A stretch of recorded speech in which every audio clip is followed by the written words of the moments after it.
வணக்கம். நான் உங்கள் ஜோதிடர் உமா தேவராஜ்.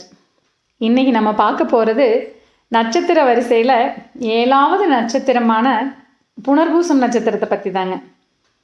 புனர்பூசம் நட்சத்திரத்தோட சிறப்பு என்னன்னு பார்த்தா, கடவுள் மனிதனாக பிறந்து மனிதனாகவே வாழ்ந்த ஒரு நட்சத்திரம்ங்க. இவ்வளோ சிறப்பு மிக்க நட்சத்திரத்தில் பிறந்தவர் யாருன்னு பார்த்தா ஸ்ரீராமருங்க.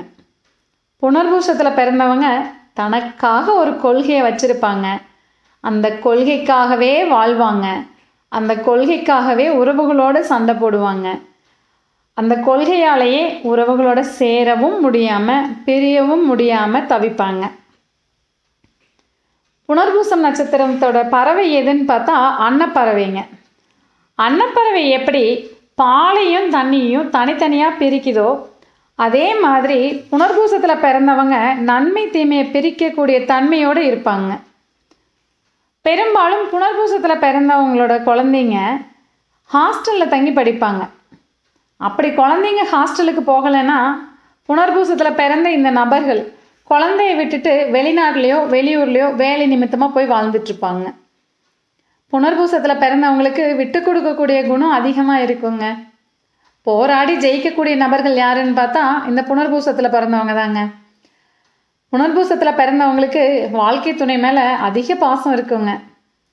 பெரும்பாலும் புனர்பூச நட்சத்திரத்தில் பிறந்தவங்களோட திருமணத்துக்கு ஆணோ பெண்ணோ யாராக இருந்தாலும் இவங்களுடைய திருமணம்ங்கிற சம்பவம் நடக்கும்போது இவங்களுடைய அப்பா கூட இருக்கிறதுக்கு முடியறது இல்லைங்க. காரணம் என்னன்னு பார்த்தா, புனர்பூசத்தில் பிறந்த ஸ்ரீராமருக்கே அவருடைய திருமண காலகட்டங்களில் அவங்க அப்பா கூட இருக்க முடியல இல்லைங்களா.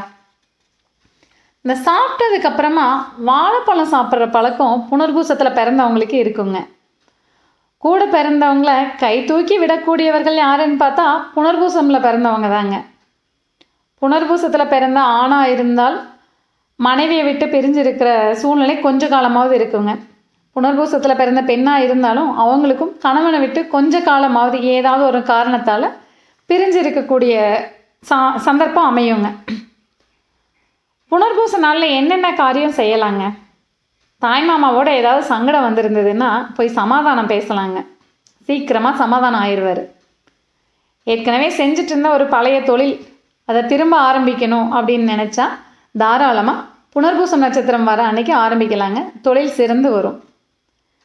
படிப்புக்கு ஒரு அருமையான நட்சத்திரம்ங்க. ஒரு குழந்தைய ஸ்கூலில் சேர்த்தவோ இல்லை நம்மளே மேலே ஏதாவது ஒரு கோர்ஸ் படிக்கவோ புனர்பூசம் தேர்ந்தெடுத்து பண்ணோன்னா மிகச்சிறப்பாக அமையுங்க. புனர்பூசத்தில் பிறந்தவங்களுக்கு அரசு வேலை கிடைக்கிறது ரொம்ப ரொம்ப சிரமங்க. ஒரு வேலை அவங்களுக்கு அரசு வேலை கிடைச்சிருச்சுன்னா வேறு ஊர்லேயோ வேறு மாநிலத்துலேயோ தான் கிடைக்குங்க. குடும்பத்தை விட்டுட்டு இவங்க தனியாக போய் அங்கே வசிக்கிற மாதிரியான சூழ்நிலைகள் அமைஞ்சிருங்க. புனர்பூசத்தில் பிறந்தவங்க உடன் பிறந்தவர்களுக்கு மட்டுமா முக்கியத்துவம் கொடுப்பாங்க, நண்பர்களுக்கும் முக்கியத்துவம் கொடுப்பாங்க. பெரும்பாலும் புனர்பூச நட்சத்திரத்தில் பிறந்தவங்கள பார்த்தோன்னா இவங்களுக்கு ஒரு குழந்தை பிறந்ததுக்கப்புறம் தனி குடித்தனம் போகிறத நம்ம பார்க்குறோங்க. புனர்பூச நட்சத்திரத்தில் பிறந்தவங்களோட குடும்பத்தை ஊருக்குள்ளே ஒரு 10-20 பேருக்காவது நல்லா தெரிஞ்சிருக்கும். ஒரு பெரிய பாரம்பரியமிக்க குடும்பத்தில் தான் புனர்பூசத்தில் ஒருத்தர் பிறப்பாங்க.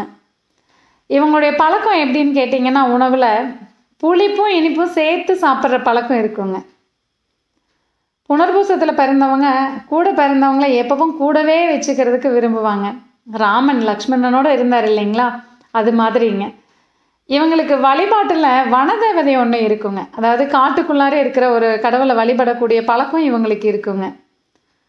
பிரச்சனைகளை இவங்க தேடி போக வேணாங்க, இவங்களை தேடி பிரச்சனைகளாக வருங்க. அடுத்தவங்களோட பிரச்சனை தீர்றதுக்காக இவங்க உபதேசம் பண்ணுவாங்க. அதுலேயே இவங்களோட பிரச்சனை தீர்றதுக்கு ஒரு வழியையும் இவங்க கண்டுபிடிச்சிடுவாங்க. புனர்பூசத்தில் பிறந்தவங்க குருவை தேடி போக வேண்டியது இல்லைங்க. இவங்களை தேடி குரு இவங்களுக்கு நிறைய கற்றுக் கொடுத்துட்டு போவாங்க. குருவோட ஆசீர்வாதம் இவங்களுக்கு எப்பவுமே உண்டுங்க. புனர்பூசத்தில் பிறந்தவங்க முன்னேறதுக்காக ஆஞ்சநேயர் வழிபாடு செய்யலாங்க. ரொம்ப சிறப்பாக இருக்குங்க. இவங்க வேலை செஞ்சாலும் சரிங்க, தொழில் செஞ்சாலும் சரிங்க, இவங்களுக்கு கீழே இருக்கிற வேலைக்காரங்க இவங்களுக்கு ஓனர் மாதிரி இவங்களுக்கு அட்வைஸ் பண்ணிட்டு இருப்பாங்க. மீண்டும் இன்னும் ஒரு நல்ல பதிவில் சந்திப்போம். நன்றி, வணக்கம்.